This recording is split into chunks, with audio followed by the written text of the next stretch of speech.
आज के क्लास में यहाँ पर देखिएगा तो इटली सबसे इम्पोर्टेंट है। इटली ठीक है, और इटली का एकीकरण जो है याद रखिएगा किसके सहयोग से हुआ, तो बहुत इम्पोर्टेंट है। मेजनी के सहयोग से जो है इटली का एकीकरण हुआ। फिर दूसरी तरफ यदि हम लोग बात करें जर्मनी की बात करें तो जर्मनी का जो है एकीकरण जो है बिस्मार्क के काफ़ी जो है प्रयास से जो है जर्मनी का एकीकरण हुआ। तो आज के क्लास में बहुत इंपॉर्टेंट है। और दूसरा इंपॉर्टेंट बात यह है कि यहाँ पर जो है अभी हम लोग 60 प्रश्न लिए हुए हैं, चाहे आप जो है 10th क्लास में हो, 12th क्लास में हो, या फिर किसी भी ये क्या बोलते हैं आप जनरल कंपटीशन के एग्जाम की तैयारी कर रहे हो, तो वहाँ से जो है यूरोप में राष्ट्रवाद ये जो सेक्शन है यहाँ से बहुत सारे प्रश्न पूछे जाते हैं। तो आइए आज के क्लास में जो है फ्रांस की क्रांति के बारे में हम लोग विशेष रूप से जो है यहाँ पर गहन अध्ययनता के साथ जो है यहाँ पर 60 प्रश्नों को देखने वाले हैं, और देखते हैं कि कितने लोग जो है आज के क्लास में बने रहते हैं और एक एक प्रश्न को जो है सही तरीके से आंसर करते हैं।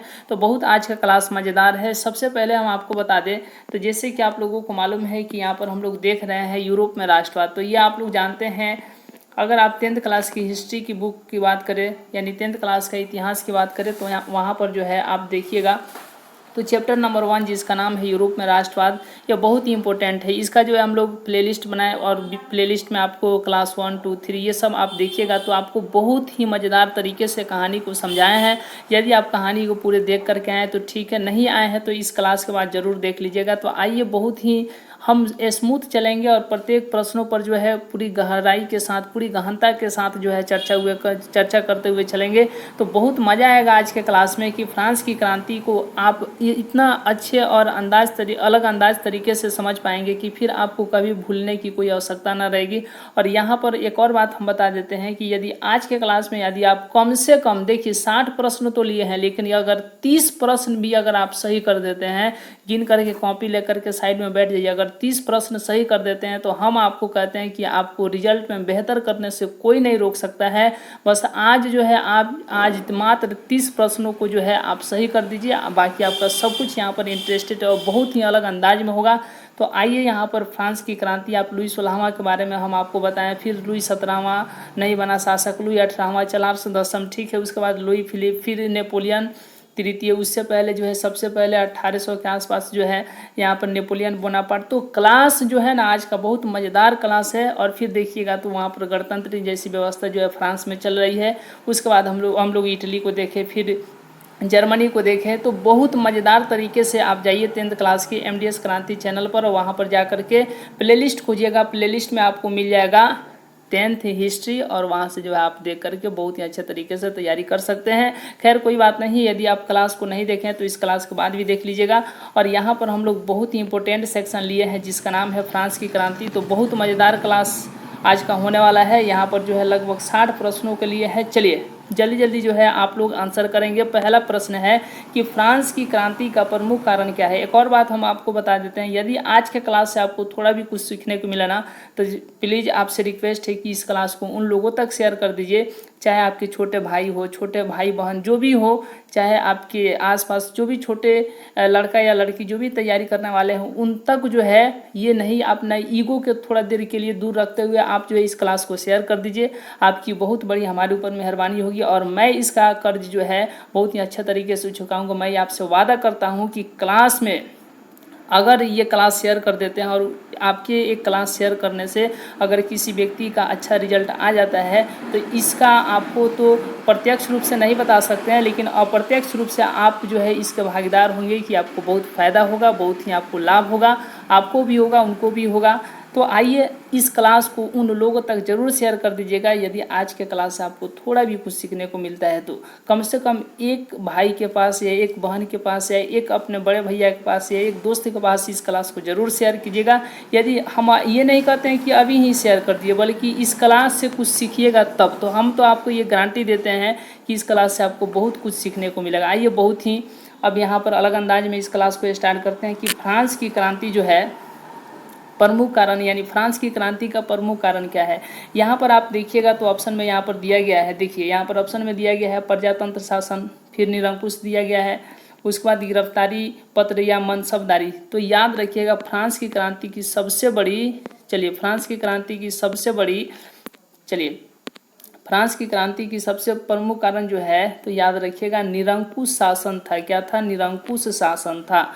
अगला क्वेश्चन चल रहे हैं कि फ्रांस में किस शासक वंश की स्थापना वियना कांग्रेस के द्वारा की गई थी। यहाँ पर आपको याद रखना है कि फ्रांस में किस शासक वंश की स्थापना, तो वियना कांग्रेस जो है 1815 में हुआ, और 1815 में जब वियना कांग्रेस हुआ तो उसका जो है अगुवाई कर रहा था कौन? ऑस्ट्रिया का चांसलर जिसका नाम था मेटरनिख। और 1815 में मेटरनिख ने ही कहा कि देखिए जो नेपोलियन बोनापार्ट जो बदलाव किए हैं तो उस बदलाव को हम लोग नहीं लाएंगे, बल्कि नेपोलियन बोनापार्ट से जो पहले की व्यवस्था थी, डैट मीन्स जो राजतंत्र थी, उसी राजतंत्र को हम लोग क्या करेंगे? स्थापित करेंगे। ये वियना कांग्रेस में यानी वियना सम्मेलन 1815 में मेटरनिख कह रहा है सभी आसपास के राजाओं को बुला करके कि देखिए हम लोग पहले वाले यानी बुर्बो वंश को ही बैठाएंगे, बुर्बो वंश के ही शासक को बैठाएंगे। और इस तरीके से देखिएगा कि वियना कांग्रेस के द्वारा जो है फ्रांस में किस वंश की स्थापना की गई, तो याद रखिएगा किस वंश की स्थापना की गई? बुर्बो वंश की। किसकी? बुर्बो वंश की। अगला क्वेश्चन देखिए, बहुत ही मजेदार प्रश्न है कि नेपोलियन संहिता जो है किस वर्ष लागू की गई। बताइए नेपोलियन संहिता जो है किस वर्ष लागू की गई। तो ये बहुत मज़ेदार प्रश्न है कि नेपोलियन संहिता जो है आप देखिएगा तो 1804 में लागू की गई। अगला प्रश्न चलते हैं कि वियना सम्मेलन का अध्यक्ष कौन था। तो अभी हम आपको बताएं कि वियना सम्मेलन का अध्यक्ष जो कौन था, तो मेटरनिख था, जो कि ऑस्ट्रिया का चांसलर था। अगला प्रश्न है कि मेटरनिख व्यवस्था का उद्देश्य क्या था। मेटरनिख क्या चाहता था, तो याद रखिएगा मेटरनिख कोई नया बदलाव नहीं चाहता था, बल्कि वो कह रहा था कि जो नया बदलाव नेपोलियन बोनापार्ट किए हैं तो उस नया वाला व्यवस्था नहीं चाहिए हमको वही पुराना वाला चाहिए, यानी कि पुरातन व्यवस्था का क्या करना चाहता था? स्थापना करना चाहता था, यानी पुरातन व्यवस्था की पुनर्स्थापना चाहता था। अगला प्रश्न है, क्वेश्चन नंबर 6 है कि मेटरनिख कौन था। अभी हम आपको बताएं कि मेटरनिख कौन था, तो याद रखिएगा मेटरनिख जो है ऑस्ट्रिया का चांसलर था। बहुत मजेदार प्रश्न है और एक एक प्रश्नों पर गहनता के साथ आप लोग बनते चलिए, आप बहुत अच्छा करेंगे। और मेटरनिख ने ही सभा में कहा था कि देखिए यदि फ्रांस को सर्दी होता है ना तो यूरोप पूरा छींकता है, यदि अगर कुछ भी फ्रांस में होता है तो सारा यूरोप का ध्यान आता है कहाँ? फ्रांस के तरफ। तो याद रखिएगा ये बात बोल रहा था मेटरनिख 1815 में वियना कांग्रेस में ही ये कह रहा है कि याद रखिएगा कि जब फ्रांस छींकता है तो बाकी यूरोप को सर्दी जुकाम हो जाता है, यानी जब फ्रांस छींकता है तो देखा देखी जो भी यूरोपीय देश हैं जैसे जर्मनी हो गया, इटली हो गया, इन सबको भी क्या हो जाता है? छींक आने लगता है। डैट मीन्स जब फ्रांस छींकता है तो सभी आसपास के जो यूरोपीय देश हैं सबको सर्दी जुकाम हो जाता है। ये किसने कहा था? तो याद रखिएगा ये कहा था मेटरनिख ने कहा था। अगला प्रश्न है कि नेपोलियन कोड में कुल कितने कोड थे। तो याद रखिएगा नेपोलियन कोड में आपको बहुत अच्छे तरीके से बताए थे 5 कोड थे। कितने कोड थे? 5 कोड थे। अगला क्वेश्चन चल रहे हैं कि रोमानीवाद क्या था। बहुत मस्त प्रश्न है कि रोमानीवाद क्या था। तो यह एक सांस्कृतिक आंदोलन था। याद करते चलिए पूरे अच्छे तरीके से और पूरे आप लोग सही करते चलिए। आज के क्लास में हम आपको बोले हैं कि 30 प्रश्नों को सही कर दीजिए, आपकी तैयारी यानी इतने अच्छे तरीके से हो जाएगी कि आपको बेहतरीन रिजल्ट लाने से कोई नहीं रोक सकता है। बहुत मस्त प्रश्न। अगला प्रश्न आ रहा है कि इटली एवं जर्मनी जो है वर्तमान में किस महादेश के अंतर्गत आते हैं। ये देखिएगा तो 10th क्लास के आपको एनसीईआरटी के बुक में मिल जाएंगे ये प्रश्न कि इटली एवं जर्मनी वर्तमान में किस महादेश के अंतर्गत आते हैं। तो यूरोप महादेश में आते हैं। बहुत मस्त प्रश्न है कि मारियान जो है किस देश के राष्ट्रवाद का प्रतीक था। मारियान, तो ये याद रखिएगा, जैसे कहेगा ना मारियान तो याद रखिएगा फ्रांस। ठीक है, ऑप्शन नंबर यहाँ पर ए देख लीजिए। अगला चलते हैं। बहुत मस्त प्रश्न है कि राष्ट्रवाद की अवधारणा का जन्म किस घटना से माना जाता है। तो याद रखिएगा पुनर्जागरण काल से ही। कब से? पुनर्जागरण काल से ही। अगला प्रश्न हम चलते हैं। चलिए अगला प्रश्न चलते हैं और बहुत मस्त प्रश्न है। चलिए अगला प्रश्न है कि वियना कांग्रेस जो है, वियना कांग्रेस कब हुआ था। चलिए वियना कांग्रेस कब हुआ था बताइए आप लोग। वियना कांग्रेस जो है कब हुआ था। तो याद रखिएगा वियना कांग्रेस अभी हम आपको बताएं कि 1815 में हुआ था। इसका अगुवाई कौन कर रहा था? तो याद रखिएगा कौन कर रहा था? मेटरनिख कर रहा था। वियना कांग्रेस का है या वियना सम्मेलन का है 1815। कहाँ हुआ था? तो याद रखिएगा ऑस्ट्रिया का राजधानी वियना में हुआ था, क्योंकि अब वियना ऑस्ट्रिया का ही जो चांसलर था मेटरनिख, तो अपने राजधानी में ही ना बुलाएगा, अपने देश में ना बुलाएगा। तो वियना कांग्रेस 1815 में हुआ था। अगला क्वेश्चन चलते हैं, ये वाला नहीं देखे हैं क्या? नहीं, ये देख लिए हैं। 12 नंबर, 13 नंबर देखते हैं, उसके बाद 14 नंबर। बहुत मस्त प्रश्न है, चलिए बहुत मस्त प्रश्न है।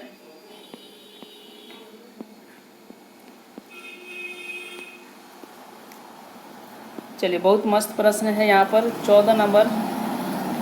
चलिए 14 नंबर प्रश्न है कि 1830 की क्रांति के बाद फ्रांस में किस प्रकार की शासन स्थापित हुई? था 1830 में कौन सी क्रांति हुई थी? आप लोगों को मालूम है 1830 में कौन सी क्रांति हुई थी? 25 जुलाई 1830 को जो है जुलाई क्रांति हुई थी।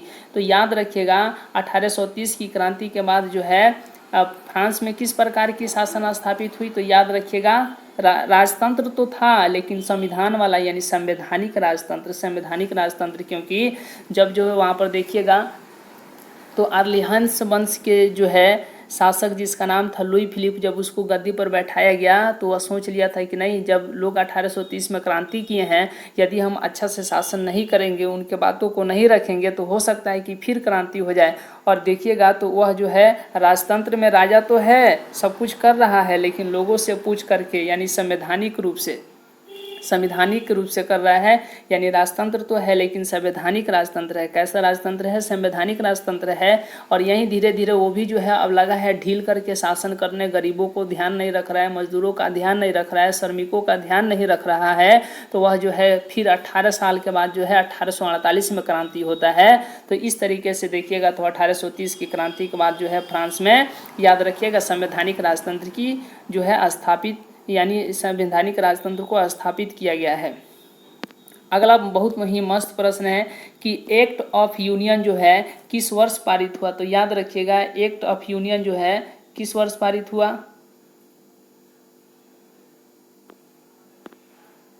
एक्ट ऑफ यूनियन बहुत ही मस्त प्रश्न है। एक्ट ऑफ यूनियन जो है किस वर्ष पारित हुआ? 1707 में पारित हुआ। कब हुआ? 1707 में पारित हुआ। अगला क्वेश्चन चलते हैं कि यंग यूरोप का संस्थापक कौन था? तो बहुत मस्त प्रश्न है, चाहे यंग यूरोप का है चाहे यंग इटली का है, तो इसका जो संस्थापक है कौन है? मेजनी है। कौन है? मेजनी है। इटली के एकीकरण का मसीहा किसे कहा जाता है? तो अभी हम आपको बताएं कि इटली के एकीकरण का मसीहा किसे कहा जाता है? तो मेजिनी को कहा जाता है। किसको कहा जाता है? मेजिनी, काबूर को कहा जाता है। किसे कहा जाता है? चलिए अगला हम लोग देखते हैं। चलिए यहाँ पर सबसे पहले हम लोग देख लेते हैं 17 नंबर प्रश्न में जो है थोड़ा सा यहाँ पर ऑप्शन के कारण जो है थोड़ा सा डिस्प्यूज है, तो कुछ नहीं, यहाँ पर आपको ध्यान देना है 17 नंबर के लिए कि जैसे कहेगा इटली के एकीकरण का मसीहा जो है किसे कहा जाता है, तो याद रखिएगा मेजनी होगा। क्या होगा? मेजनी होगा। काबूर तो किया था लेकिन शुरुआत किसने किया था? मेजनी किया था। क्योंकि जब जब जो है मेजनी आ रहा था इटली का एकीकरण करने के लिए, तब आपको याद होगा सार्डिनिया, पिडमाउंट, नीस, सिवाई, ये चारों क्षेत्र का जो राजा था जिसका नाम था चार्ल्स एल्बर्ट, उसको जो है बार बार भगा देता था, लेकिन प्रयास करता रहा मेजनी जो है इटली के एकीकरण के लिए प्रयास करता रहा। और अंततः उसने जो है 1848 तक भी प्रयास किया। 1831 में उसने यंग इटली का स्थापना करके प्रयास किया। 1833 में 2 साल के बाद जो है 1833 में यंग यूरोप का स्थापना किया, उसके द्वारा प्रयास किया, लेकिन बार बार वो असफल हो जाता था। लेकिन जब तक 1848 तक क्रांति नहीं हुई तब तक जो है वह इटली का एकीकरण के लिए प्रयास कर रहा है। इसीलिए जो है मेजनी को जो है इटली के एकीकरण का मसीहा कहा जाता है। भले ही वह इटली का एकीकरण नहीं कर पाया, वह चल दिया, लेकिन याद रखिएगा उसने ही रास्ता दिखाया कि इटली का एकीकरण कैसे होगा। आइए बहुत मस्त प्रश्न है। अब यहाँ पर 17 का बी हो जाएगा मेजनी। अगला प्रश्न हम देखते हैं कि मेजनी का संबंध जो है किस संगठन से था? याद रखिएगा जब जब जो है आ रहा है इटली का एकीकरण करने के लिए मेजनी, तब चार्ल्स एल्बर्ट जो है उसको देखना नहीं चाहता है, क्योंकि चार्ल्स एल्बर्ट जो है राजतंत्र का समर्थक है। देखिए चार्ल्स एल्बर्ट भी चाह रहा है कि इटली का एकीकरण हो और मेजनी भी चाह रहा है इटली का एकीकरण हो, लेकिन चार्ल्स एल्बर्ट जो है वह राजतंत्र का समर्थक है और मेजनी जो है वह आपको मालूम है कि वह गणतंत्र के समर्थक है। इसीलिए जब जब मेजनी आ रहा है चार्ल्स एल्बर्ट उसको भगा दे रहा है। तो इसीलिए वह गुप्त दल का जो है सहारा लेकर के याद रखिएगा वह गुप्त दल के सहारा जो है किसका, इटली का एकीकरण करना चाहा है, तो वही गुप्त दल का नाम था कार्बोनरी। क्या नाम था, कार्बोनरी, ठीक है। यानी मेजनी का संबंध जो है उसी से था, किसी से, कार्बोनरी से, ठीक है। यह एक गुप्त दल था, यानी चुप्पा चुप्पी वाला दल था, यानी ताकि कोई जाने नहीं, समझ गए ना। बहुत ना मस्त आपको इस क्लास को समझाया है, जब आप देखिएगा इसी चैनल पर यानी MDS क्रांति पर, और वहाँ पर जाइएगा 10th हिस्ट्री, वहाँ पर जब ओपन कीजिएगा तो बहुत मस्त आपको यूरोप की जो है, यूरोप में राष्ट्रवाद को पढ़ाए हैं, फ्रांस की क्रांति को पढ़ाए हैं। आइए नेक्स्ट हम लोग प्रश्न को देखते हैं। बहुत अगला प्रश्न है किसने अपनी कूटनीति के बल पर इटली की समस्या को संपूर्ण यूरोप की समस्या बना दिया। अब देखिए, चूंकि ये काउंट काबूर जानता था इटली का एकीकरण इतना आसान नहीं है, तो फ्रांस जो है सबसे शक्तिशाली देश था, तो वह जो है फ्रांस का जाकर के हेल्प कर दिया। वो बुलाया भी नहीं, फ्रांस उसको नहीं पूछा, काउंट काबूर को नहीं बुलाया कि आओ हमारा हेल्प करो, जा करके ऐसे उसका हेल्प कर दिया और बोला कि भले आप हमको नहीं जानते हैं लेकिन हम आपके मित्र हैं, आप हमको मित्र हैं, पहचानिए, अभी युद्ध का समय है, अभी जितना आप हेल्प मांगिएगा देंगे, बात करेंगे हम लोग बाद में, पहले युद्ध लड़ लीजिए। तो फ्रांस भी देखा ठीक है बात कह रहा है। अब वह क्या किया, काउंट काबूर जब लगा हेल्प करने तो फ्रांस बोला कि बाबा बहुत अच्छा कर रहे हो, हम भी तुमको हेल्प करेंगे। अब देखिए जब लड़ाई ख़त्म हो गया, जब देखिएगा लड़ाई ख़त्म हो गया तो यहाँ पर अब काउंट काबूर कह रहा है कि ये महाराज, ये जो आप कह रहे हैं कि कूटनीति के बल पर, यानी बोला कि जो इटली का समस्या है ऐसा नहीं है कि इटली का एगो समस्या है, बल्कि आप फ्रांस देश हैं और यूरोप महादेश के अंतर्गत आते हैं, तो जो इटली की समस्या है ना, ऐसा मत समझिएगा कि सिर्फ इटली का समस्या है, बल्कि यूरोप की समस्या है और पूरा यूरोप में आप सबसे शक्तिशाली है। फ्रांस को कह रहा है काउंट काबूर कि आप सबसे शक्तिशाली है और आपके रहते हुए यूरोप में समस्या हो जाए, ये कोई बात बनती है। तब जो है अब फ्रांस को भी लगा कि सही बात कह रहा है, यूरोप में सबसे शक्तिशाली हम हैं और ये यूरोप की समस्या बता रहा है कि इटली की समस्या नहीं है। इटली का यदि कोई दुख परेशानी है या कोई समस्या है, एकीकरण का समस्या है, तो सिर्फ और सिर्फ इटली का ही नहीं है बल्कि संपूर्ण यूरोप का यह समस्या है। अब उसको लगा फ्रांस को कि सही बात कह रहा है, यूरोप में सबसे शक्तिशाली हम हैं और कोई यूरोप में चाहेगा कि जैसे कि यूरोप का सबसे शक्तिशाली देश फ्रांस कोई रहेगा, ठीक है, तो वो क्या चाहेगा कि यूरोप में कोई समस्या रहे। अब समझा फ्रांस की ना ये ठीक बात कर रहा है, अब तो यूरोप में कोई समस्या नहीं रहना चाहिए। तो बोला कि बोलो क्या करेंगे, तो वहीं काउंट काबूर बोला कि आप हमारा हेल्प कीजिए, और वहीं जो है इटली के एकीकरण के लिए वह जो है अपना हेल्प लेने लगा। और यहाँ पर देखिएगा तो किसने अपनी कूटनीति के बल पर, तो ये किसका चाल था, काउंट काबूर का चाल था। हालांकि समस्या तो था, इटली का समस्या था, ऐसा बात नहीं है कि इटली की समस्या नहीं था, जर्मनी का भी समस्या था वहीं, है कि नहीं।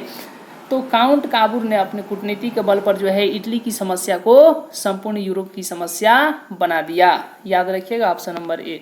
अगला क्वेश्चन चलते हैं, यंग इटली का संस्थापक कौन था। अभी हम आपको बताए हैं यंग इटली कहेगा या फिर आपको यंग यूरोप कहेगा, इसका संस्थापक मेजनी है।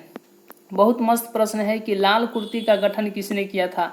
तो याद रखिएगा लाल कुर्ती का गठन जो है आपको याद होगा गैरिबाल्डी किया था। अब कैसे, तो हम आपको बताते हैं। जब जो है मेजनी मिल करके मेजनी चाह रहा है कि इटली का एकीकरण हो, तब एक व्यक्ति है जो नाव चलाता है गैरिबाल्डी, वो भी सोच रहा है कि इटली का एकीकरण हो। लेकिन अब यहाँ पर गैरिबाल्डी भी और मेजनी भी चाह करके भी इटली का एकीकरण नहीं कर पा रहे हैं, असफल हो जा रहे हैं। तो गैरिबाल्डी चला गया कहाँ, साउथ अफ्रीका, और मेजनी भी दूसरे जगह कहीं चला गया। लेकिन फिर भी बीच बीच में मेजनी आया है बार बार, किसका, इटली का एकीकरण करने के लिए। उसको जो है चार्ल्स सेल्बर्ट मार मार के भगा दे रहा है। लेकिन गैरिबाल्डी तो साउथ अफ्रीका में था। जब देखा कि इटली का एकीकरण काउंट काबूर कर रहा है, इटली का एकीकरण काउंट काबूर कर रहा है, तभी देखा कि अरे ऊपर का तो एकीकरण कर दिया, नीचे का जो बचा हुआ है, रोम बचा हुआ है, सिसिली बचा हुआ है, नेपल्स बचा है, इसका एकीकरण हम करेंगे। और साउथ अफ्रीका से ही आपको मालूम होगा कि गैरिबाल्डी जो एक नाविक था, नाव चलाने वाला व्यक्ति था, वह 1000 लोगों का सेना बनाया और उस सेना में बोला कि सभी लोगों को जो है लाल कुर्ता पहनना है। तो उस सेना का नाम ही पड़ गया लाल कुर्ती। तो लाल कुर्ती का गठन किसने किया, गैरिबाल्डी ने किया, जो एक नाविक था। अगला प्रश्न चल रहे हैं, काबूर कौन था, बताइए। काबूर कहेगा या काउंट काबूर कहेगा तो याद रखिएगा ये इटली का प्रधानमंत्री था। कहाँ का प्रधानमंत्री था? इटली का प्रधानमंत्री। इसको प्रधानमंत्री कौन बनाया था? विक्टर इमैनुअल बनाया था। विक्टर इमैनुअल भी चाह रहा है कि इटली का एकीकरण हो, लेकिन वो तो राजा है, तो सोच रहा है कि हम एक ऐसा प्रधानमंत्री खोज रहे हैं जो इटली का एकीकरण कर दे, और खोज रहा था ये, और मिल गया कौन? काउंट काबूर मिल गया, तो उसी को प्रधानमंत्री बना दिया। तो अगला प्रश्न हम चलते हैं, 22 का बी हो जाएगा, इटली का प्रधानमंत्री। अगला प्रश्न है कि फ्रेंड्स ऑफ इटली नामक संस्था का गठन किसने किया? देखिए ये बार बार संस्था का गठन कर रहा है कौन? मेजनी कर रहा है। कौन कर रहा है? मेजनी, ताकि इटली का एकीकरण कैसा हो भी हो, तो बार बार जो है वो प्रयास कर रहा है। तो याद रखिएगा फ्रेंड्स ऑफ इटली नामक संस्था का संगठन जो है, गठन जो है किसने किया था? मेजनी ने ही किया था। अगला क्वेश्चन चलते हैं, हालांकि ये इतना इम्पोर्टेंट प्रश्न नहीं है, इम्पोर्टेंट है कि यंग इटली और यंग यूरोप। चलिए अगला प्रश्न चलते हैं, 24 नंबर, कार्बोनरी की स्थापना जो है किस वर्ष हुई है? बहुत इंपॉर्टेंट प्रश्न है, एनसीईआरटी का प्रश्न आप मान सकते हैं। 1810 में जो है कार्बोनरी की स्थापना हुई, क्योंकि कार्बोनरी दल का ही सदस्य था कौन? मेजनी था, और कार्बोनरी एक गुप्त दल था, छुपा छुपी यानी लुकी छुपी वाला क्या था? दल था, किसी का हेल्प करने के लिए, किसी को पता नहीं चलता था, यह एक ऐसा कार्बोनरी गुप्त दल था। अगला प्रश्न चलते हैं, गैरिबाल्डी पेशे से क्या था? अभी हम आपको बताएं कि गैरिबाल्डी पेशे से क्या था, बताइए? नाविक था, जो नाव चलाता था। लेकिन देखा कि इटली का एकीकरण हो रहा है, तो हम भी चल रहे हैं 1000 लोगों का जो है लाल कुर्ती सेना लेकर के, हम इटली का एकीकरण करेंगे। और आया तो किया भी, नेपल्स और सिसिली को तो 2 मिनट में लपेट कर रख दिया। और इस तरीके से जब कहा, विक्टर इमैनुअल कहा कि वाह वाह हम तो तुम्हारे काम से बहुत खुश हैं, तुमको आओ प्रधानमंत्री बना देते हैं, तो ये कहा ना महाराज, हम चाहते हैं कि इटली का एकीकरण हो जाए, बस इटली का एकीकरण आप कीजिए, काउंट काबूर को दीजिए प्रधानमंत्री, हम नहीं बनेंगे, हम सिर्फ आए थे इटली का एकीकरण में अपना सहयोग देने के लिए। तो बताइए विक्टर इमैनुअल उसको प्रधानमंत्री बना रहा था, ये कहा कि नहीं हमारा वो काम नहीं है, हम तो नाव चलाते हैं, हम नाव चलाने चले जाएंगे, और चला भी गया। और आपको जान करके आश्चर्य हो गया कि प्रधानमंत्री के पद को इसने त्याग दिया, बोला कि नहीं हम नहीं बनेंगे। तो आपको मालूम है कि यही भारत के एक नेता लाला लाजपत राय, उन्होंने उनके ऊपर एक किताब लिखा। तो बहुत इंपॉर्टेंट क्वेश्चन है कि गैरिबाल्डी पेशे से क्या था? तो नाविक था। बहुत अगला इंपॉर्टेंट क्वेश्चन देखते हैं, ये भी बहुत इंपॉर्टेंट क्वेश्चन है। चलिए ये भी इम्पोर्टेंट क्वेश्चन है कि काउंट काबूर को विक्टर इमैनुअल ने किस पद पर नियुक्त किया? तो प्रधानमंत्री बनाया। क्या बनाया? प्रधानमंत्री। अभी बताएं, इटली के एकीकरण में निम्न में से किसका संबंध नहीं है? बताइए, इटली के एकीकरण में जो है किसका संबंध नहीं है? बताइए, इटली के एकीकरण में जो है निम्न में से किसका संबंध नहीं है? तो याद रखिएगा बिस्मार्क का नहीं है, बिल्कुल बिस्मार्क का नहीं है, क्योंकि बिस्मार्क का योगदान है जर्मनी के एकीकरण में। मेजनी का तो है इटली के एकीकरण में, काउंट काबूर का भी है, गैरिबाल्डी तो पूछो मत किया, वो नाविक था, 1000 सेना लेकर के चलाया। तो बिस्मार्क का जो है इटली के एकीकरण में योगदान नहीं है, बल्कि जर्मनी के एकीकरण में योगदान है। बहुत मस्त प्रश्न था ये। अगला प्रश्न है कि विलियम प्रथम कहाँ का शासक था? बताइए, विलियम प्रथम जो था वो कहाँ का शासक था? याद रखिएगा विलियम प्रथम, यह जो है आपको याद होगा कहाँ का? पर्सा का शासक था। कहाँ का था? पर्सा का। वही ना बाद में जर्मनी बन गया एकीकरण के बाद। जालवेराइन की स्थापना जो है किस राज्य ने की? तो यही जालवेराइन की स्थापना किस राज्य ने की? ही जर्मनी यानी कि पर्सा। जर्मनी पहले पर्सा था, धीरे धीरे वह क्षेत्र बढ़ गया। चलिए एक राज्य था पर्सा, और वहीं का ना राजा कौन? बिस्मार्क प्रयास किया। अगला प्रश्न देखते हैं, 30 नंबर प्रश्न है कि सीडन का युद्ध किसके बीच हुआ था? तो पर्सा और फ्रांस के बीच। ये भी हम आपको बताए हैं 1870 में हुआ है। 1 साल तक लड़ाई चला है, 1871 तक, जब तक 10 मई 1871 को संधि नहीं हो गई तब तक यह लड़ाई चलते रहा। और वहीं संधि हुई थी फ्रैंकफर्ट में, तो वहीं क्या कहलाई? फ्रैंकफर्ट की संधि 1871 में। तो सीडान की लड़ाई यानी सेडन नाम है इसका, सीडान कर दिया। सेडन का युद्ध जो है 1870 में स्टार्ट हुआ और 1 साल तक चला, 1871 तक, बहुत लंबा लड़ाई चला। याद रखिए किसके बीच? तो पर्सा और फ्रांस के बीच। पर्सा और फ्रांस के बीच। कौन जीता? पर्सा। अगला चलते हैं, बिस्मार्क किस विद्वान की विचारधारा से प्रभावित था? ये हीगल के विचारधारा से क्या था? तो प्रभावित था। कौन? बिस्मार्क।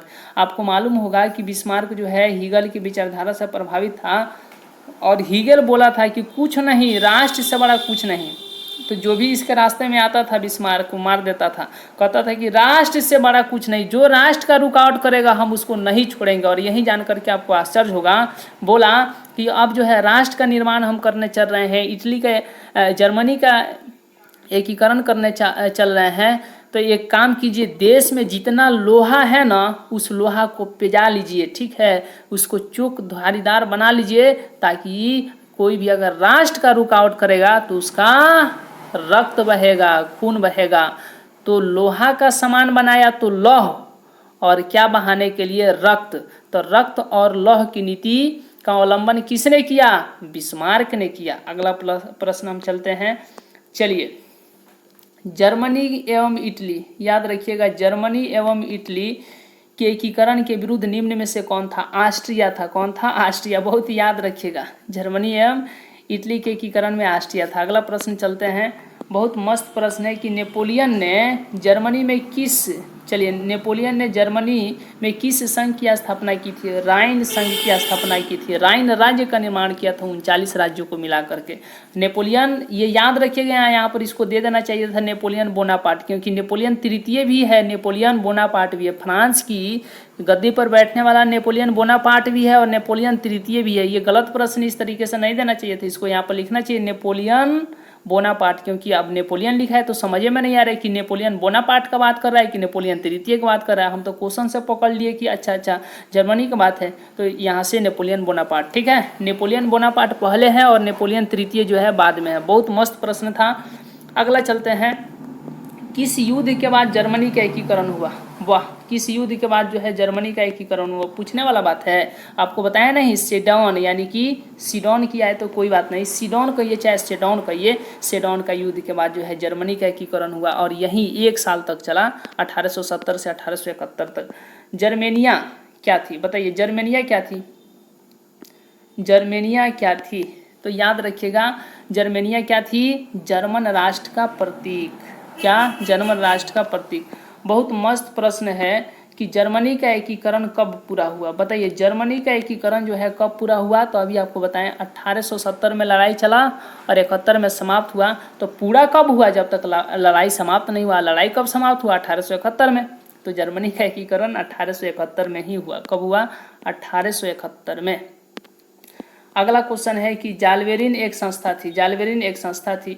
देखिए, यह व्यापारियों की एक समस्या होती थी कि जब जो है व्यापारी, जैसे कि आप एक राज्य देखिएगा, जैसे होल्स्टीन हो गया, सेल्सबिग हो गया, राइनलैंड हो गया, तो ये काफ़ी पार करके व्यापारियों को जो है जाना होता था दूसरे देश में, और ये राज्य जो है अपना अपना टैक्स लगा करके रखा हुआ था। जैसे कि ये लोग गए राइनलैंड में गए तो वहाँ पर टैक्स देना पड़ा, ठीक है। उसके बाद जो है व्यापारी जो है गए आपको फ्रैंकफर्ट में, वहाँ पर फिर उस राज्य का टैक्स देना पड़ा। फिर गए आपको कहाँ, वेस्टफेलिया में, तो फिर वहाँ पर जो है टैक्स देना पड़ा। तो काफ़ी राज्य जो है अलग अलग प्रकार का टैक्स लगाते थे, इनको बहुत ज़्यादा दिक्कत होती थी व्यापार करने में। तो इन्होंने कहा कि बोला कि नहीं, एक हम संस्था बना लेते हैं, उसी के द्वारा जो है हम लोग को आसानी होगा। तो उन्होंने एक संस्था बनाई जिसका नाम था जालवेरिन, जालवेरिन की संस्था, ठीक है। तो जालवेरिन ने एक संस्था बना लिया और इससे जो है इनको व्यापार में अब कोई रुकावट पैदा नहीं होता था। यह व्यापारियों की क्या थी, क्या थी, याद रखिएगा, संस्था थी। बहुत मस्त है। अगला प्रश्न है कि सेडोवा के युद्ध कब हुआ था। यही बहुत इंपॉर्टेंट है कि सेडोवा का युद्ध जो है 1866 में हुआ था। कब हुआ था, 1866 में हुआ था। लेकिन किसके बीच हुआ था, जब सेडोन कहेगा तो पर्सा और किसके बीच, फ्रांस के बीच। लेकिन सेडोवा कहेगा, सेडोन कहेगा तो पर्सा और फ्रांस, और सेडोवा कहेगा तो पर्सा और ऑस्ट्रिया। क्योंकि आपको मालूम है कि जब लड़ाई हो रहा था तो ऑस्ट्रिया से कहा पर्सा कि आप हमारा साथ दो, 2 क्षेत्र हम जीतेंगे डेनमार्क से, तो एक तुम ले लेना, एक हम ले लेंगे। तो वैसा ही हुआ, ऑस्ट्रिया उसका साथ दिया और वह जो है एक क्षेत्र पर्सा रख लिया और एक जो है पर्सा यानी कि बिस्मार्क रख लिया, और एक जो है इसको जो लड़ाई में साथ दिया था ऑस्ट्रिया, इसको दे दिया। लेकिन बाद में उसको पछतावा होने लगा तो फिर ऑस्ट्रिया को मार करके छीन लिया वही क्षेत्र, बोला कि हम ही ना दिए थे, अभी छीन लेते हैं, और छीन लिया 1866 में। तो इन दोनों के बीच लड़ाई हुआ। यही लड़ाई जो है सेडोवा का युद्ध है। किसके किसके बीच, तो सेडोवा के युद्ध में किसकी पराजय हुई, ऑस्ट्रिया हार गया। कौन हार गया, ऑस्ट्रिया हार गया, पर्सा जीत गया, फिर आपने क्षेत्र दिया था ले लिया। अगला प्रश्न है कि बिस्मार्क क्या था, वाह, बिस्मार्क क्या था? तो बहुत ही मस्त प्रश्न है, बिस्मार्क क्या था बताइए तो आप लोगों को मालूम होगा कूटनीतिक था, यही ना कहा था कूटनीति के साथ कि नहीं अगर जो है कहीं पर यदि आपका ज़मीन कोई लिया हुआ है तो आप जो है एकदम जो है हल्ला बोल के साथ मत जाइए, बल्कि सब तैयारी करके जाइए। यानी ये कूटनीति के साथ जाना चाहता था, परिस्थिति को समझ करके जाना चाहता था। बिस्मार्क एक कूटनीतिज्ञ था। बहुत मस्त प्रश्न है। अगला प्रश्न, हीगल कौन था? तो हीगले इतना चार्ज किया था ना बिस्मार्क को, चलिए हीगल जो है इतना चार्ज किया था बिस्मार्क को कि बिस्मार्क जो है लोहा उठा उठा करके पिजा करके जो राष्ट्र के रुकावट में आता था उसका रक्त बहा देता था। तो दार्शनिक था। क्या था? हीगल एक दार्शनिक था। क्या था? दार्शनिक था। बहुत मस्त प्रश्न है कि सन 1870 में, याद रखिएगा सन 1870 में, चलिए सन 1870 में आपको मालूम होगा कि फ्रांस और पर्सा के बीच युद्ध कहाँ हुआ? तो आपको बताया ना 1870 में हुआ और 1871 तक चला। सेडौन में हुआ। कहाँ हुआ? सेडौन में हुआ। यही जो है सेडौन का युद्ध है। और यह जो है युद्ध तबे समाप्त हुआ जब इन दोनों के बीच एक संधि हुआ। उस संधि का नाम है फ्रैंकफर्ट की संधि, 10 मई 1871 को। और इसी दिन जो है फ्रांस जो जो यूरोप में सबसे बड़ा देश था, सबसे शक्तिशाली देश था, ये हार गया। और जर्मनी जिसके पास कुछ नहीं था वह जो है पूरा यूरोप का जो है सबसे शक्तिशाली देश बना। तो इसी डेट को याद रखिएगा, 10 मई 1871 को किस यूरोपीय शक्ति का पतन। और ये क्वेश्चन पूछा जाएगा कि विश्व के इतिहास में किस तारीख को जो है, यानी किस तारीख को जो है एक यूरोपीय शक्ति का पतन और दूसरे का उदय हुआ। यानी फ्रांस का हार और जीत, जर्मनी का जीत हुआ। तो याद रखिएगा 10 मई 1871 को, 10 मई 1871 को, यानी फ्रैंकफर्ट की संधि के द्वारा। बहुत मस्त प्रश्न था ये कि 1870 में फ्रांस और पर्सा के बीच युद्ध कहाँ हुआ था? सेडौन में। पर्सा कहें या जर्मनी तो आप वहीं समझिएगा, क्योंकि जब पर्सा धीरे धीरे एक शक्तिशाली राज्य बन गया, बड़ा हो गया है, तो यहीं क्या हो गया है? जर्मनी हो गया है। बहुत मस्त प्रश्न है। अगला क्वेश्चन चलते हैं। चलिए 42 नंबर की, किस संधि द्वारा जर्मनी का एकीकरण पूरा हुआ? बहुत बार बार क्वेश्चन पूछ रहा है, हालांकि इंपॉर्टेंट ही है। तो याद रखिएगा किस संधि द्वारा जर्मनी का एकीकरण हुआ? याद रखिएगा फ्रैंकफर्ट की संधि, 10 मई 1871 को। ये याद रखिएगा, आपको कन्फ्यूजन हो जाएगा कि जर्मनी का एकीकरण फिर इटली का एकीकरण। तो बहुत मस्त आपको जो है हम वहाँ पर समझाए हैं अलग तरीके से, थोड़ा हंसा करके, तो इसीलिए आपको याद रहेगा क्या? फ्रैंकफर्ट की संधि और जर्मनी की संधि। तो एक बार जो है एमडीएस क्रांति के जो 10th क्लास के हिस्ट्री का चैनल है वहाँ पर जा करके प्ले लिस्ट में देख लीजिए, ठीक है ना? एमडीएस क्रांति चैनल पर, और प्ले लिस्ट में जाना है 10th हिस्ट्री यूरोप में राष्ट्रवाद, पूरा वीडियो देख लीजिए। हम कहते हैं ना, आप दवा के साथ हंसते हंसते सब कुछ सीख जाइएगा, कहिएगा कि क्या मस्त पढ़ाई हुआ है। अरे तभी तो इतना क्वेश्चन अभी आपको बनवा रहे हैं, तो कितना आसान लग रहा है, लग रहा है जैसे कि सब कहानी याद है। तो ऐसे ही आपको भी कहानी याद हो जाएगा, बस एक बार जा करके देखिए। तो चलिए अगला क्वेश्चन हम देखते हैं कि सेल्सबिग और होल्स्टीन का संबंध जो है किस देश के एकीकरण से है? तो सेल्सबिग और होल्स्टीन कहाँ था? जर्मनी में न था। तो इसीलिए याद रखिएगा कहाँ? जर्मनी में था। तो बहुत मस्त प्रश्न है कि सेल्सबिग और होल्स्टीन का संबंध जो है किस देश के एकीकरण से है? तो जर्मनी के एकीकरण से है। अगला प्रश्न चलते हैं कि जर्मन राइन राज्य का निर्माण किसने किया था? यही ना अभी हम आपको प्रश्न बताएं कि जर्मन राइन राज्य का निर्माण किसने किया था? Napoleon Bonaparte. नेपोलियन तृतीय नहीं, नेपोलियन बोनापार्ट। अगला क्वेश्चन चलते हैं, 39 राज्यों को मिलाकर के बनाया था। ये देखिए आ गया प्रश्न ना, यह प्रश्न आ गया ना। प्रश्न है कि रक्त एवं लौह की नीति का अवलंबन किसने किया था? तो याद रखिएगा रक्त एवं लौह की नीति का अवलंबन किसने किया था? तो बिस्मार्क ने किया था। बोला था कि रक्त बहाने के लिए देश के लोहा को पिजा लो। अगला क्वेश्चन चलते हैं, फ्रैंकफर्ट की संधि जो है कब हुई थी? वाह, बहुत मस्त प्रश्न है कि फ्रैंकफर्ट की संधि कब हुई थी। ये देखिए 1871। ये भुलाने वाला चीज है जी, ऑप्शन नंबर डी, 1871 में। अगला चल 10 मई 1871 को, ठीक है ना? तो यहाँ पर सिर्फ दिया है 1871, तो 1871 मारिए। जहाँ पर देगा 10 मई 1871 तो वहाँ पर 10 मई 1871 मार दीजिएगा। यहाँ पर अगला प्रश्न है कि सेडौन युद्ध कब हुआ? बार बार ये क्वेश्चन पूछ रहा है। 1870 में हुआ था। याद रखिएगा 1870 में हुआ था, ठीक है ना? याद रखिएगा सेडौन का युद्ध, क्योंकि जब से युद्ध स्टार्ट होगा तबे से ना हम लोग जानेंगे। मान लीजिए 1870 में लड़ाई स्टार्ट हुआ, 1871 तक चला, तो 1870 वाले लोग क्या कहते होंगे कि सेडौन का युद्ध हो रहा है, सेडौन का युद्ध हो रहा है, समझ रहे हैं ना? तो सेडौन का युद्ध 1870 में हुआ। जर्मनी के एकीकरण का प्रमुख वास्तुकार कौन है? ये बताइए। जर्मनी के एकीकरण के प्रमुख वास्तुकार कौन है? तो भाई बिस्मार्क है। बिस्मार्क कम मारपीट करके एक किया जर्मनी को। जर्मनी का एकीकरण इतना आसान था? थोड़े इतना आसान था नहीं। तो जर्मनी को जो है एकदम जो है एकीकरण के लिए खूब मारपीट किया। कौन? बिस्मार्क। बताइए ना। ऑस्ट्रिया को दोस्त बनाया और फिर उसी को मार रहा है। फिर जब जीत गया फ्रांस से, जब जीत गया, पहले ऑस्ट्रिया को दोस्त बनाया, फिर उसको मारा, फिर उसको दोस्त बनाने आ गया है। तो वो भी वह कैसा देश है, वो भी बन जा रहा है। एक बार दोस्त बन जा रहा है, एक बार पिटा जा रहा है, फिर दोस्त बन जा रहा है। और यहीं देखिएगा तो प्रथम विश्व युद्ध तक जो है उसका साथ दे रहा है। कौन? ऑस्ट्रिया। किसका? जर्मनी का। चलिए अगला क्वेश्चन देखते हैं हम लोग। यहाँ पे 1871 में चलिए कौन सी संधि हुई थी? ये भी बार बार ये रिपीट कर रहा है क्वेश्चन, हालांकि ये क्वेश्चन बहुत इंपॉर्टेंट है। तो 1871 में कौन सी संधि हुई थी? फ्रैंकफर्ट की संधि हुई थी। वहीं घुमा फिरा करके पूछ रहा है, कभी फ्रैंकफर्ट की संधि कब हुई थी पूछ रहा है, कभी पूछ रहा है 1871 में कौन सी संधि हुई थी। बहुत मस्त प्रश्न है। अगला क्वेश्चन चलते हैं। चलिए अगला प्रश्न है देखिएगा यहाँ पे 50 नंबर की। जर्मनी के एकीकरण के लिए कौन उत्तरदायी था? वाह, जर्मनी के एकीकरण के लिए भाई कौन उत्तरदायी था? बिस्मार्क था। बिस्मार्क नहीं हो रहता तो कैसे एकीकरण होता?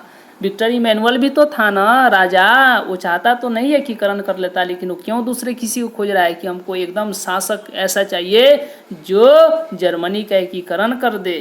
और इसके लिए मिल गया है कौन उसको? बिस्मार्क। वाह, यूरोप का मरीज किसे कहा जाता है? ये तो तुर्की बाबा का तो मत पूछिए, तुर्की का चुर्की मत पूछिए भाई। ये याद रखिएगा, यूरोप का मरीज किसे कहा जाता है? तुर्की को कहा जाता है। तुर्की को। किसको? तुर्की को। क्योंकि तुर्की है, कोई भी तुर देगा। यूरोप का मरीज है, कोई तुर देगा। तो इसे याद रखिएगा, यूरोप का मरीज किसे कहा जाता है? तुर्की को। बहुत मस्त प्रश्न है कि यूरोपीय वासियों के लिए किस देश का साहित्य, वाह, यूरोप वासियों के लिए किस देश का साहित्य जो है, किस देश का साहित्य एवं विज्ञान प्रेरणा का स्रोत रहा यूरोप वासियों के लिए? तो यूनान देश का। किसका? यूनान देश का। अगला क्वेश्चन चलते हैं। यूनान के स्वतंत्रता संग्राम में किसकी पराजय हुई? यूनान की स्वतंत्रता तभी हुआ जब तुर्की हारा। बताइए, तुर्की छेक के रखा था, मतलब उसके दबा करके रखा था यूनान के स्वतंत्रता में। बताइए, तुर्की जब हारा तब जाकर के हुआ। हालांकि तुर्की के सपोर्ट में बहुत सारे मुस्लिम देश थे। तुर्की के सपोर्ट में बहुत सारे मुस्लिम देश थे। जब तुर्की जो है यूनान को अपने कब्जा में किया था तो दूसरे मुस्लिम कंट्री को कुछ नहीं देता था, सब अपने पास रख लेता था। तो जब लड़ाई हुआ तो तुर्की को जो है, जो अदर मुस्लिम कंट्री देश थे, सभी बोल दिए मारो मारो मारो मारो, यूनान को मारो, हम तुम्हारे साथ हैं, मारो उसको, हम तुम्हारे साथ हैं। जब लड़ाई कर रहा है और जब लड़ाई अपने चरम सीमा पर एकदम भयानक हो गई है, तब कह रहा है कि आओ ना, जो मुस्लिम देश था सबसे कह रहा है कि तुम ही ना कह रहे थे कि हम तुम्हारे साथ हैं, मारो मारो, हम तुम्हारे साथ हैं। तो तुर्की जब मार रहा है तो पीछे से बुला रहा है कि आओ आओ, तुम हमारा साथ दो। तो कोई मुस्लिम देश उसका साथ नहीं दे रहा है और इस तरीके से तुर्की हार जा रहा है। तो याद रखिएगा, यूनान का इस तरीके से स्वतंत्रता हो गया है। तो यूनान के स्वतंत्रता के संग्राम में किसकी पराजय हुई? तो तुर्की की पराजय हुई। अगला क्वेश्चन चल रहे हैं 54 नंबर। बहुत मस्त प्रश्न है कि 1829 की एड्रियानोपुल की संधि किस देश के साथ हुई थी? तो वहीं जो है तुर्की और रूस के साथ हुई थी। बीच में एंट्री मार दिया था कौन? ये रूस मार दिया था। तो 1829 में ही एड्रियानोपुल की संधि जो है किस देश के साथ हुई? तो यहाँ पर याद रखिएगा रूस के साथ हुई। किसका? तुर्की के साथ। ठीक है ना, रूस और तुर्की। अगला प्रश्न है, क्वेश्चन नंबर 55 है कि यूरोपीय सभ्यता का पालना किस देश को कहा जाता है? तो यूरोपीय सभ्यता का पालना जो है यूनान को ही कहा जाता है, क्योंकि यूनान भाई बहुत ना ज़्यादा ज्ञान के क्षेत्र में बहुत आगे था, ज्ञान विज्ञान के क्षेत्र में बहुत आगे था। अगला क्वेश्चन है कि हंगरी की भाषा क्या है? तो बहुत मस्त प्रश्न है कि हंगरी की भाषा क्या है? तो मैग्यार है। क्या है? मैग्यार है। बहुत मस्त प्रश्न है। अगला, यूरोपीय राष्ट्रवाद से प्रभावित होकर किस भारतीय शासक ने जैकोबिन क्लब की स्थापना किया था? बताइए, किसने जैकोबिन क्लब की स्थापना किया था? टीपू सुल्तान। कौन? टीपू सुल्तान। अगला चलते हैं। चलिए, बहुत मस्त। टीपू सुल्तान का बेटा कौन था? हैदर अली। 1900 यानी 19वीं शताब्दी में यूरोप में राष्ट्रवाद के विकास का क्या परिणाम हुआ? तो यही परिणाम हुआ कि अब देखिएगा तो राजतंत्र जो है कहाँ है? राष्ट्रीय राज्यों की स्थापना हुई। क्या हुई? राष्ट्रीय राज्यों की स्थापना हुई। तो आज के क्लास में हम लोग जो है यहाँ पर देखिएगा तो लगभग जो है 58 यानी कि 60 के आसपास, यानी 58 क्वेश्चन है तो 60 मान करके चलिए, इसीलिए थंबनेल पर 60 आपको देखने को मिला। तो 60 प्रश्नों को हम लोग देखे हैं। 60 में से थोड़ा एक बार कमेंट कर दीजिए किनका 30 सही है, ठीक है ना। और दूसरा, वे लोग कमेंट करेंगे जिनका 58 में 58 सही है, वो पर्सनली आप हमको मैसेज भी कर सकते हैं, ठीक है ना। आप जैसे कमेंट कीजिएगा ना, आपके पास हम मोबाइल नंबर भेज देंगे और उस पर जो है हम हो सकता है कुछ डिस्कस करेंगे कि बताइए आगे आपकी क्या तैयारी है। और दूसरा बात ये भी कि मतलब कोई भी समस्या होगा तो हम लोग तो हेल्प करते हैं। तो याद रखिएगा 58 में जिनका भी सही होगा एक बार जरूर कमेंट कीजिएगा। दूसरी बात यह है कि आप लोग अब तैयार हो जाइए, बहुत ही मज़ा के साथ दूसरा चैप्टर जो है पढ़ाने वाले हैं और बहुत आपको इंटरेस्ट आएगा। तो 10th class, 11th class, 12th class के लिए हम जो है डेली जो है आप लोगों के लिए वीडियो बनाते हैं, सिर्फ और सिर्फ SST के लिए वीडियो बनाते हैं, मतलब कभी कभी क्लास में ला देते हैं। तो याद रखिएगा क्लास ही है, तो याद रखिएगा कि 10th, 11th और 12th के लिए जो भी आपके SST के जो भी सब्जेक्ट हैं, चाहे वो आपको आर्ट्स में, चाहे वो हिस्ट्री हो, ज्योग्राफी हो, पॉलिटी हो, इकोनॉमिक्स हो, तो ये सबका जो है एकदम बहुत ही मस्त संगम आपको खिलाएंगे और इस तरीके से आपकी तैयारी बहुत अच्छे तरीके से होगी।